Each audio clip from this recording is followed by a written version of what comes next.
사도신경으로 신앙 고백하시겠습니다.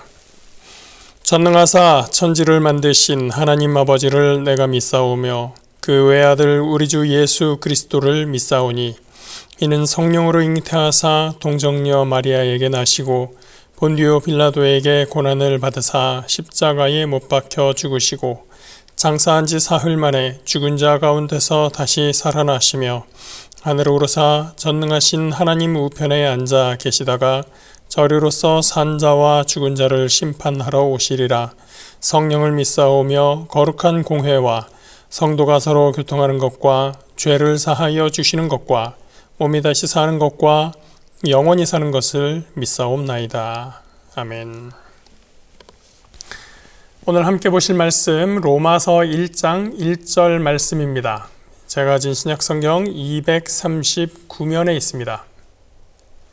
신약성경 239페이지 로마서 1장 1절 말씀입니다.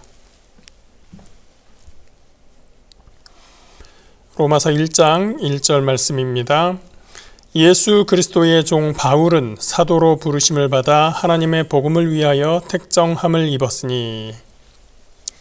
할렐루야. 오늘부터 저는 이 로마서를 가지고 여러분들과 이 시간에 말씀을 나누려고 합니다. 로마서는 여러 가지 측면에서 매우 중요한 책으로 알려져 있습니다. 우선 내용적으로는 로마서는 신약성경에 있는 바울 서신 중에서 바울의 신학적 주제가 가장 잘 정리되어 있다고 평가를 받고 있습니다. 그래서 과학에는 어떤 분들은 신약성경에서 가장 중요한 책이 로마서다 이렇게 말씀하시는 분도 있는데, 그러면 안 중요한 성경책도 있단 말인가? 그런 생각을 할 수 있기 때문에 적극적으로 동의할 수는 없지만, 그렇다 해도 이 로마서가 바울의 신학을 굉장히 많이 잘 정리하고 있다라는 사실 자체는 부정할 수가 없기도 합니다. 내용적으로 로마서가 이렇게 중요하기도 하지만 또 한편으로는 역사적으로도 굉장히 중요한 책이 이 로마서입니다. 세계사에 있어서 특히 기독교 신앙을 중심으로 하는 서구 세계의 역사에서 로마서는 엄청난 임팩트, 그러니까 충격을 가져다 준 책입니다. 로마서 아무리 중요하다고 해도 무슨 세계사에 그렇게 중요한 책이겠어? 이 로마서 때문에 세계 역사가 바뀔 정도였어요. 말하자면 4세기에는 성 어거스틴이라고 많이 들어보셨을 텐데 아우구스티누스라고 정식 이름이 있습니다. 이분이 이 로마서를 가지고 그 삶이 바뀌게 되었고, 그 후에 16세기에는 마르틴 루터라는 분이 이 로마서 말씀에서부터 시작해서 종교 개혁을 시작하게 되었습니다. 또 한 200년 지나서 18세기에는 존 웨슬리, 그리고 20세기에 칼 바르트라고 하는 유명한 20세기 최고의 신학자라는 평가를 받는 분들도 다 이 로마서의 영향을 크게 받은 분들입니다. 이분들이 이 로마서를 통해서 자신이 변했을 뿐 아니라 그들을 통해서 세계의 역사가 바뀔 만큼의 큰 영향력을 주었던 그런 책이 바로 이 로마서인 것이죠. 그런데 이 같은 로마서이면서도 이분들이 감동하여 마음을 움직이게 된 구절들은 또 사실 각각 다 다른 부분입니다. 그래서 이 성경 말씀을 볼 때 어떤 사람은 여기에서, 어떤 사람은 저쪽에서 각자 받는 은혜와 감동이 다르구나 라는 것을 생각하게 되고, 또 한편으로는 그 같은 구절을 보면서 누군가에게는 아무 감흥을 주지도 않고, 또 어떤 사람은 그것 때문에 자기 인생을 크게 돌이키게 되고, 또 그것으로 인하여 사회에, 세상에 큰 영향을 주게 되는 그러한 사람도 있다고 하는 것이죠. 그래서 우리가 이 성경 말씀을 대할 때 그 한 구절 한 구절을 우리가 어떻게 받아들이는가, 우리의 마음밭의 상태가 어떠한가라는 것도 굉장히 중요한 부분이구나 라는 것을 또 한편으로 생각할 수 있게 됩니다. 저와 여러분도 그래서 부디 하나님의 말씀을 들을 때 하나님께서 주시는 말씀으로 이 말씀들을 대하고 접할 때 말씀이 내 마음과 영의 양식이 되며 말씀이 살아서 역사하는 삶을 살게 될 줄 믿습니다. 그 은혜를 저와 여러분이 늘 누리며 살아가실 수 있기를 주의 이름으로 축복합니다. 그러면 이제 로마서 전반에 대해서 제가 설명을 드리려고 합니다. 잘 아시는 것처럼 로마서는 바울이 로마 교회에 보낸 편지입니다. 서신서라고 하죠. 사실 이 신약 성경에서 바울이 남긴 책들은 모두 다 서간문, 편지입니다. 편지의 특징은 뭐가 있을까요? 발신자가 있고 수신자가 있습니다. 로마서의 경우에는 발신자 바울, 수신자 로마 교회 이렇게 되겠죠. 그리고 편지는 그 편지를 쓸 때의 목적 혹은 이유 그런 것들이 있게 됩니다. 또 편지를 쓸 때의 상황이나 환경이 있습니다. 그러니까 로마서를 쓰는 이유나 목적이 무엇인가, 또 이 편지를 쓸 때 발신자나 수신자의 상황, 환경이 어떠한가, 그것을 아는 것이 로마서를 이해하는데 매우 중요한 열쇠가 됩니다. 그 상황에 대해서는 제가 잠시 후에 말씀을 드리도록 하겠습니다. 바울은 지금 로마 교회에 보내는 편지를 쓰고 있는데, 사실은 바울은 이 편지를 쓸 때까지 아직 로마에 방문해 본 적이 없습니다. 로마 교회에 사람들과 만나본 적이 없는 것이죠. 그러니까 가본 적도 없는 로마 교회에 편지를 쓰고 있는 거예요.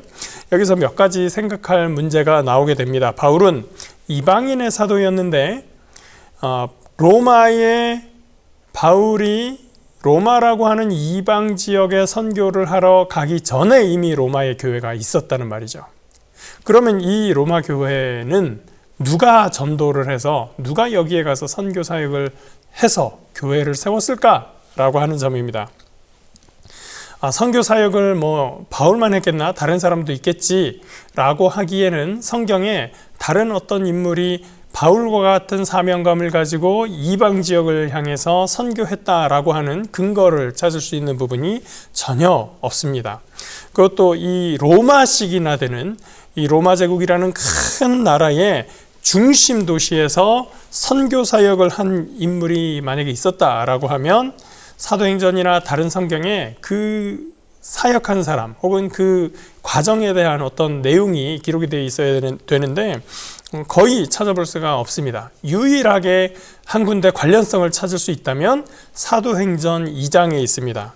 사도행전 2장에서 제자들이 오순절날 기도하다가 성령을 받고 방언을 말하기 시작합니다. 그러자 길 바깥에서 사람들이 이 소리를 듣고서 놀라서 말하게 됩니다.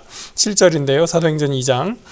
다 놀라 신기하게 여겨 이르되 보라 이 말하는 사람들이 다 갈릴리 사람이 아니냐 우리 각 사람이 난 곧 방언으로 듣게 되는 것이 어찌 됨이냐. 그리고는 이 사람들 우리 각 지방에서 우리가 살고 있던 우리가 태어난 곳의 방언 지역말로 듣게 되는 이 일이 무슨 일이야 라고 하면서 자기들이 어디 출신인지를 얘기를 하죠. 그게 9절부터 쭉 나오는데요. 우리는 바데인과 메데인과 엘람인과 또 메소포타미아, 유대와 가파도키아, 본도와 아시아, 부르기아와 밤빌리아, 애굽과 구레네에 가까운 리비아 여러 지방에 사는 사람들과 로마로부터 온 나그네 곧 유대인과 유대교에 들어온 사람들과 그레데인과 아라비아인들이라 우리가 다 우리의 각 언어로 하나님의 큰 일을 말함을 듣는도다. 이런 사람들을 디아스포라 유대인이라고 하죠. 디아스포라라고 하는 것은 세계 각지에 흩어져 있는 유대인들, 디아스포라 유대인 그렇게 이야기를 합니다. 이 사람들이 웅성되는 것을 알고 베드로가 나와서 선포를 하게 됩니다. 여러분 때가 제3시니 우리가 술 취한 게 아닙니다. 그러면서 막 복음의 말씀을 전합니다. 이러저러하여 우리가 예수를 따라다녔었는데 그 예수님께서 십자가에서 돌아가셨다가 부활하시고 우리에게 여기서 기도하라고 하셨는데 성령을 기다리라고 하셨는데 그 성령께서 임하시면서 우리가 이렇게 방언으로 이야기하게 된 것입니다 라고 선포를 하게 됩니다. 그의 선포를 통해서 3,000명이 되는 사람들이 새로운 신자가 되었고 그들이 세례를 받게 됩니다. 이 사람들은 예루살렘에 잠시 방문했던 유대인들이기 때문에 그 방문의 기간이 끝나고 각자 자기들의 고향으로 돌아갔겠죠. 아까 제가 읽어드렸던 사도행전 2장 9절부터 나오는 그 여러 도시들로 각자 다 돌아갔을 것이고, 그 중에 로마에서 왔던 유대인들이 다시 로마로 돌아갔을 것입니다. 거기에서 로마에서 교회를 형성한 것이 누가 따로 전도하지도 않았는데 자체적으로 형성된 그러한 교회가 이미 로마에 있었다라는 것을 우리가 추정할 수가 있는 것이죠. 요즘 말로 합리적인 추정을 할 수가 있는 것입니다. 이렇게 로마 교회는 하나님의 성령의 역사, 오순절 성령의 역사를 목격하고 체험한 사람들이 돌아가서 세운 교회일 것이다 라고 대체적으로 보고 있습니다.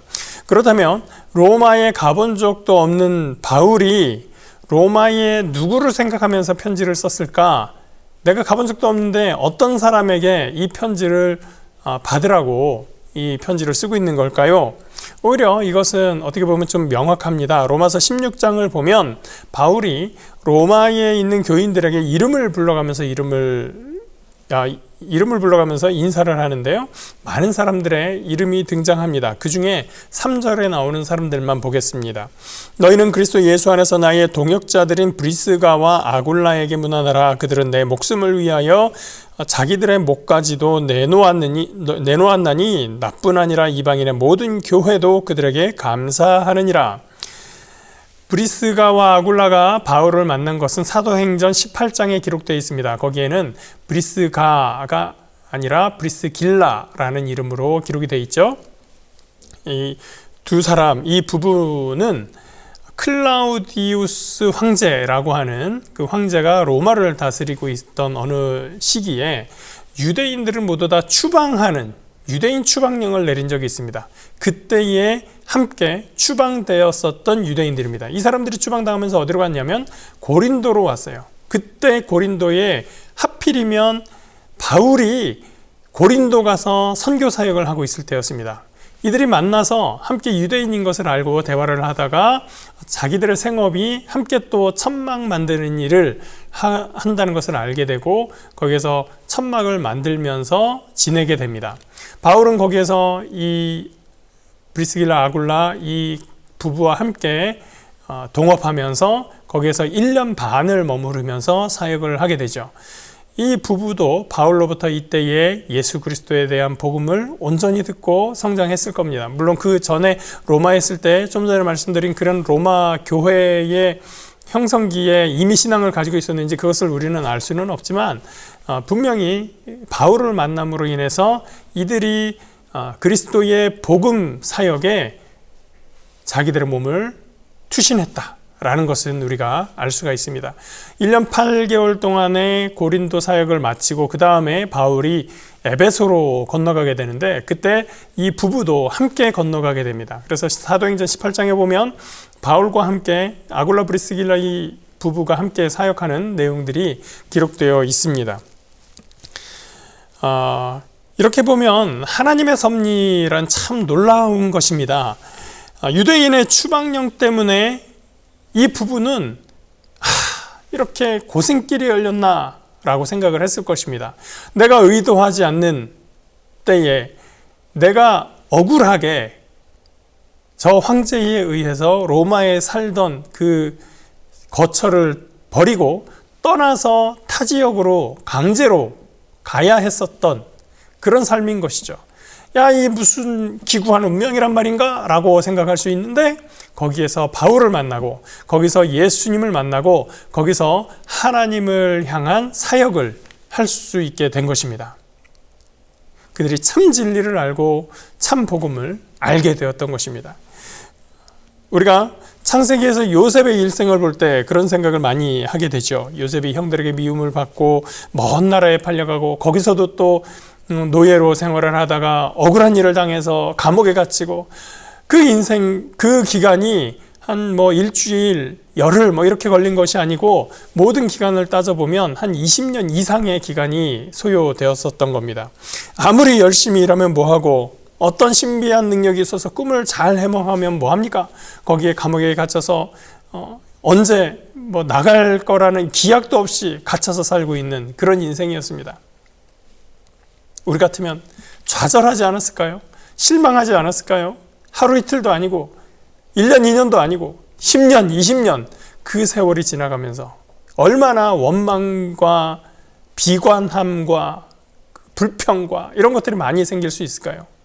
그런데 그 모든 일을 통하여 그 많은 기간을 지나면서 결국 하나님께서 이 요셉을 총리의 자리에 오르게 되고, 이제는 영원히 떠났다, 영원히 헤어졌다라고 생각했던 그 아버지와 가족들도 만나게 되고, 그 섭리로 인해서 형제들과도 화목하게 화해할 수 있게 되었던 것이 참으로 놀라운 하나님의 은혜이며 섭리였던 것입니다.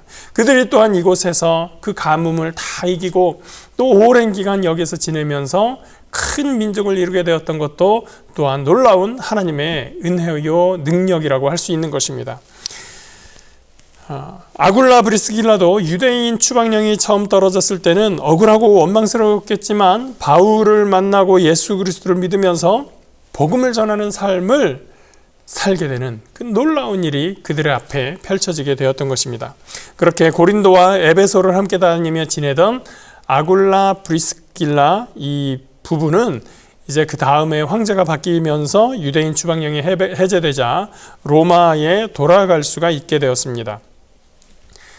아굴라 브리스길라가 로마에 돌아갔을 때 클라우디우스 황제가 죽고 그 뒤를 이은 황제는 누구였을까요? 그 이름도 유명한 네로 황제였습니다. 네로가 즉위한 것은 서기 54년이고요. 네로가 처음에는 선정을 펼치다가 나중에 점점 이상해지죠. 그 중에 여러분들 잘 아는 어떤 사건이 있다면 바로 로마 대화재 사건일 것입니다. 서기 64년에 있었던 로마 대화재 사건인데요. 이 화재는 기름 창고에서 발생한 작은 불이 로마의 도시 구조 때문에 큰 불로 번져서 일주일 동안 그 도시가 불에 탔다고 하는 그런 화재로 알려져 있습니다. 네로는 이때 휴가 중이었는데 소식을 듣고 로마로 돌아와서 이재민들에게 자기 왕궁에 식량을, 창고를 털어다가 식량을 공급하고 그러면서 많은 구제 활동을 하게 되었습니다. 그럼에도 불구하고 민심이 가라앉지 않았습니다. 심지어 네로가 불을 질렀다라는 소문까지 막 퍼지고 있었습니다. 이 많은 소문들과 그 민심 때문에 궁지에 몰린 네로는 방법을 찾아내야 됐었는데, 그 방법으로 찾은 것이 이 화재의 원인을 그리스도인들에게로 돌리는 것이었습니다. 그리스도인들이 불을 내버렸다라고 얘기를 했던 것이죠. 그래서 기독교인들을 색출해내서 그들을 화형에 처하는 대학살을 저지르게 됩니다. 이것이 역사상 최초의 공식적인 로마 제국의 기독교 박해가 되었습니다. 시기가 64년, 65년 요때쯤 되는데, 이 로마의 기독교 박해, 네로의 박해 시기에 베드로와 바울이 순교했다라는 것이 여태까지 전설로 이어지고 있습니다. 대체로 그렇게 이해를 하고 있거든요. 그때 바울은 목을 베이는 참수형을 당하게 됐는데, 바울의 목이 땅에 떨어지면서 3번 튀겼는데 그 3곳에서 3곳마다 물이 솟아났다. 그래서 그 자리라고 하는 곳에 트레스폰타나라고 하는 세계의 분수라고 하는 이름의 수도원이 지금도 세워져 있습니다. 학자들은 이 로마서의 기록 시기를 바울이 아까 얘기한 고린도 에베소 사역을 지나서 좀 더 세월이 지난 후에 다시 고린도로 돌아가서 3개월 머무르는 기간이 있었는데, 그때 기록했을 것이다 라고 추정을 하고 있습니다. 그때는 대략 서기 57년 전후에서 어떤 분은 56년, 58년 이렇게 보기도 하지만 대체로 57년 요 시기입니다. 아직 네로 황제가 박해를 시작하기 전 아직은 좋은 왕이었을 그 시기였었던 편지였었다고 우리가 볼 수가 있습니다. 그 다음에 또 이 로마서에 대해서 알아야 될 것이 편지의 수신자 로마 교회, 이 로마 교회의 상황인데요. 이것이 로마서를 이해하는 데 있어서 상당히 중요한 키포인트가 됩니다. 오늘은 이미 시간이 지나서 이 내용은 다음 시간에 조금 더 말씀드리도록 하겠습니다.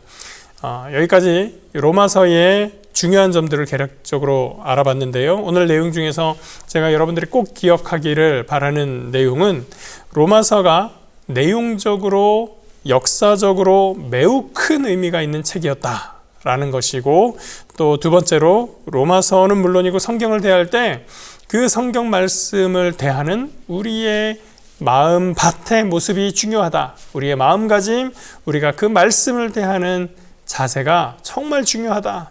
그것으로 인해서 때로는 역사를 바꾸는 사람이 있기도 하고 인생이 바뀌는 사람이 있기도 하고 아무런 감흥이 없는 사람이 있기도 하다라고 하는 것입니다. 그리고 세 번째, 바울 아굴라 부부의 이야기처럼 그 삶의 과정에서 지금은 알 수 없으나 정말 놀라운 하나님의 큰 섭리가 저와 여러분의 삶을 감싸고 있다라는 것을 믿으시기 바랍니다. 내가 오늘의 삶, 당장 오늘의 문제를 가지고 씨름하고 힘들어하고 힘겨워할 수 있지만 하나님은 저와 여러분 사랑하십니다. 저와 여러분을 위해서 그 아들을 내어주실 만큼 저와 여러분 사랑하십니다.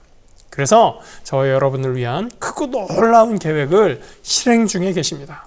그 하나님을 믿고 실망하지 말고 낙심하지 말고 주님의 사랑과 주님의 섭리를 믿고 신뢰하는 저와 여러분 되시기를 주님의 이름으로 부탁을 드립니다.